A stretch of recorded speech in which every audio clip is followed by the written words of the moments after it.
여러분 안녕하십니까? 사주 장명가 장세진입니다.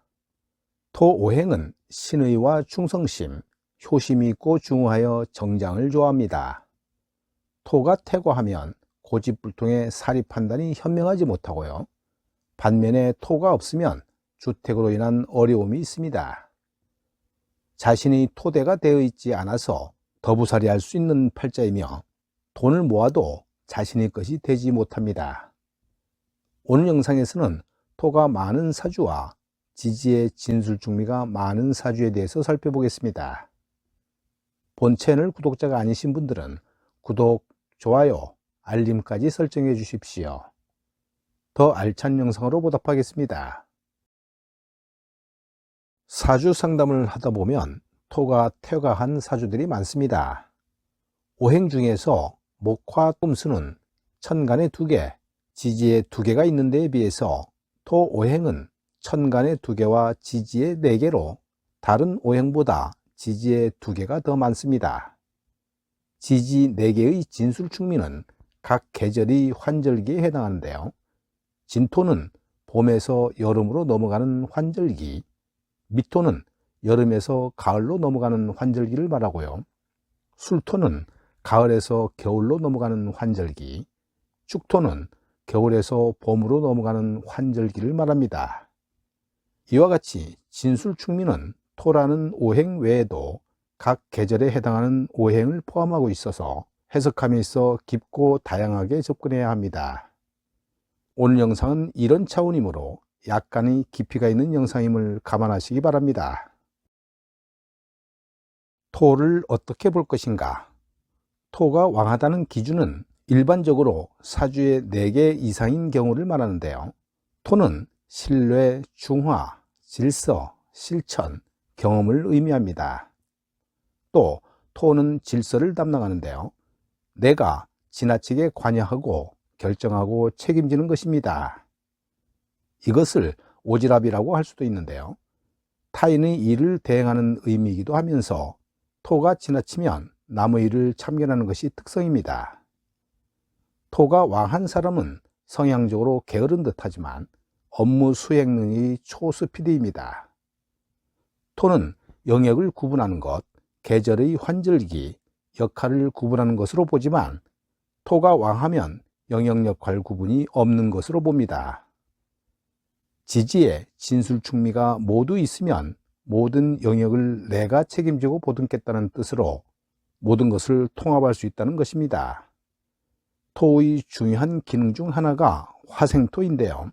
경험을 축적하고 항상성을 유지하며 혈압을 일정하게 유지하고 봉급이 일정하며 생활이 안정적인 상황, 이런 것이 화생토입니다. 또 화운이 오면 발전했다가 화운이 가면 쪼그라들게 됩니다. 투자를 받거나 우연히 건드린 사업이 대박나거나 일확천금 같은 것, 노력이라기보다는 우연치 않게 내 능력이 세상과 통한 것입니다. 토가 왕한 사주의 사회적 지위를 살펴볼까요? 토왕이라는 것은 인간이 가장 힘들고 어려워하는 것, 즉 골치 아픈 일을 해결해 주는 것입니다. 토라는 것은 상하의 화수, 좌우의 목금도 무서워하지 않습니다. 권력을 무서워하지도 않고요. 양심을 꺼리는 것도 무서워하지 않는 것이 토입니다. 양심이 없다는 것이 아니라 더 의미 있는 양심을 위해서 덜 의미 있는 양심을 버리는 것, 그래서 본인은 정말로 양심이 있다고 생각합니다. 토왕은 어떤 일에서나 항상 중심에 서 있고 그 사람의 생존권을 가지게 됩니다. 토왕의 단점은 수를 지나치게 극하는 것인데요. 토가 많으면 화를 꺼뜨린다는 토다 화식, 화를 꺼뜨리니 유지가 잘 안되고 수가 고갈됩니다. 토다 화식은 유동적이라는 말로 해석하기도 하는데요.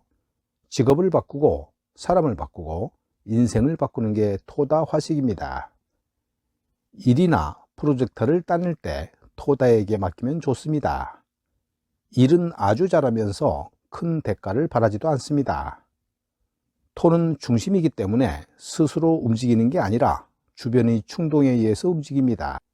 여자가 토왕하면 남편 월급이 불규칙하다고 봅니다.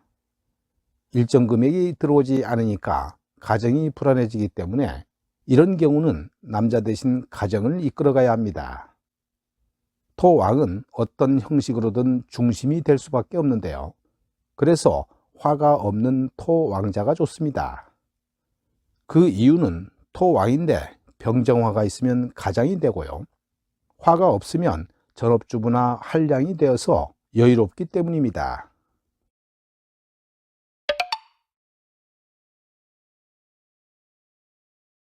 화가 있으면서 토가 왕한 사주일 때 수운이 와서 화를 끄려고 한다면 토가 왕해서 화를 끄지 못하게 됩니다.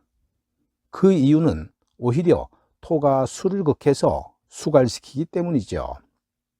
토국수는 불로소득 또는 여유자금으로 봅니다.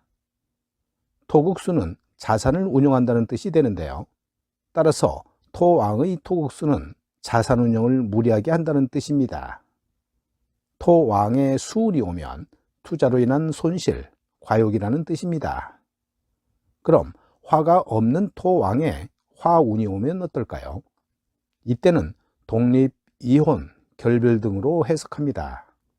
화생토는 화가 있는 토에 화가 들어오면 발전한다는 뜻이지만 화가 없는 토에 화가 들어오면 삶의 기반을 새롭게 합니다.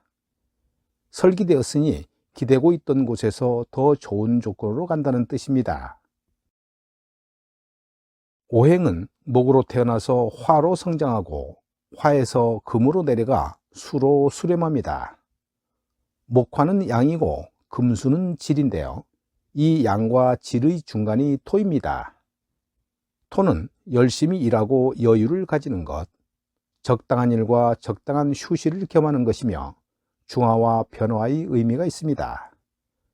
천간무토는 절차나 결과를 꼭 만들어야 되는 것, 원인과 결과를 고민하는 것을 말한다면 기토는 결정난 것의 합리화, 기울어진 것, 언제든지 옮겨갈 수 있는 것으로 무토와는 다르게 절차를 중요시하지 않습니다. 무토는 중화, 기토는 변화, 진술충미는 실행입니다. 지지의 진술충미는 두 가지의 오행을 겸하고 있어서 해석에 어려움을 겪는데요. 육신으로 볼 때는 그냥 토로 보아 보이는 대로 재성, 인성으로 보면 되지만 오행으로 볼 때는 진토는 목, 술토는 금, 축토는 수, 미토는 화로 봅니다. 예를 들어서 토가 재성이라면 진토의 재생관과 미토의 재생관을 잘 구별하기가 어렵기 때문에 그냥 재생관 한다라고 해석하는 게 편합니다. 진토의 재생관은 목생화의 재생관이 되는데요. 이는 장기적인 믿음과 신뢰를 바탕으로 하는 재생관입니다. 친밀한 관계, 목과 화의 중간, 사적 관계와 공적 관계가 공존하는 것, 학연, 지연, 가족, 동료와의 연계를 뜻합니다. 진토가 식상생재라면 내가 가진 재능이 공적인 것과 맞물렸다로 해석합니다. 진토가 있는데 술토가 와서 진술충하면 바뀌는 것, 깨져서 망가지는 것이 아니라 내 입장을 언제든지 바꾼다입니다. 고지인 진술충미 충은 교체하다이고요. 생지인 인신사의 충은 고민하다이며 왕지인 자오묘의 충은 결정난 것, 때려치는 것입니다. 술토의 재생관은 술토는 금에서 수로 가는 길목인데요. 중심, 참모, 식상생재, 식상에 방점을 둡니다. 축토는 수생목인데요. 계보와 탄탄한 밧줄이고 축토의 재생관은 정통성입니다. 식상생재가 축토이면 희소가치가 있는 물건, 매니아적인 것을 의미합니다. 미토의 재생관은 화극금의 재생관으로 실적이 있어야만 받는 재생관입니다. 지금까지 좀 어렵게 설명을 했습니다만 처음부터 이런 식으로 글자와의 상생관계를 결합해 해석하기는 힘듭니다. 그래서 단순하게 재생관, 식상생재 이렇게 해석하는 걸 권합니다. 오늘 영상은 여기까지 하겠습니다. 여러분 감사합니다.